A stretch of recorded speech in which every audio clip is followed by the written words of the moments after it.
2 up. We're going to go down to the Tribe dugout right now, where we're joined by Indians pitcher Corey Kluber, who tuned in another terrific performance last night. What's it like pitching in a game like last night? I mean, obviously you guys went through a lot of high-pressure situations last year, but you get the first-place team in town, the way you guys have been struggling here lately. What was that game like? Seemed like a lot of emotion involved. Yeah, I mean, I think that was obviously an important game for us. You know, playing them, we didn't want to fall any further behind than we already are, but at the same time, you know, trying not to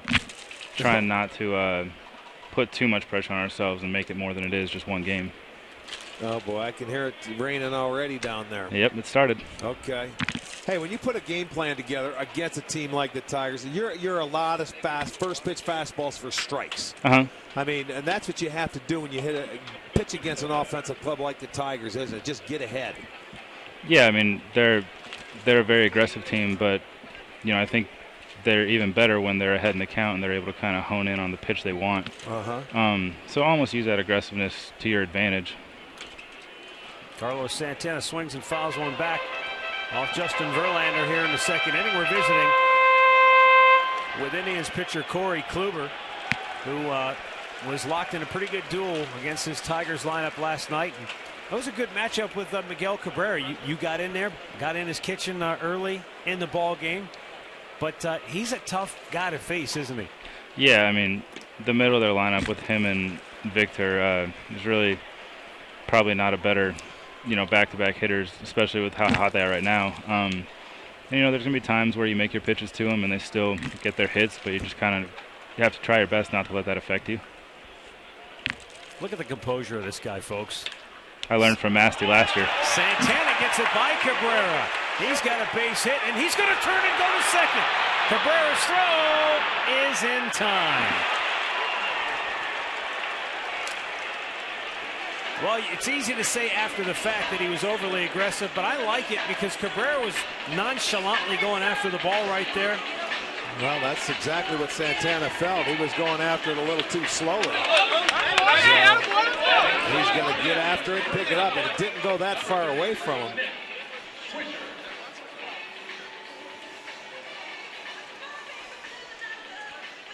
So Santana erased, trying to advance after the base hit.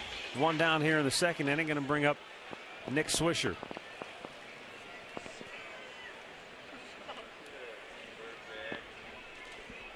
We're visiting with Indians pitcher Corey Kluber down in the Tribe dugout as Swisher digs in and fouls it out of play. Corey, what do you think a win like that last night does for the ball club? Look at the rain jacket. I mean, hopefully it gets us a little bit of momentum and something to build off of. You know, I don't think that in the long run it's more important than one game, but you know, I think we played a good game as a team, so hopefully that kind of, you know, maybe a wake-up call is that's the way we need to play. Corey, this year you've been really consistent out there. You go out and it seems like you're a solid 6 innings every time out, if not 7, and can go more than that. Is there anything that you've learned this year from last year that you've been able to take into this year? I mean, I think the biggest thing for me is always just being aggressive and trying to attack the strike zone. Trying to avoid falling behind hitters is the biggest key for me and probably most pitchers. You know, obviously it's a lot easier to hit when you're ahead in the count and you can kind of try to zone in on the one pitch you're looking for. You know, you're normally a 70% strike guy anyway. Is that why the strikeouts come? Because a lot of times you're 0-2, 1-2 to most hitters. Yeah, that probably has something to do with it. I mean, I think that for me, I'm not trying to strike people out. I think it's just a product of kind of executing pitches and, you know, obviously, yeah, if you're way ahead in the count, then they're in more of a defensive mode. Right, I understand. Yeah, but I mean, you can throw all 4 of your pitches for strikes at any one time too, and that certainly helps. It does, yeah. I mean, that's just that much more for the hitter to think about.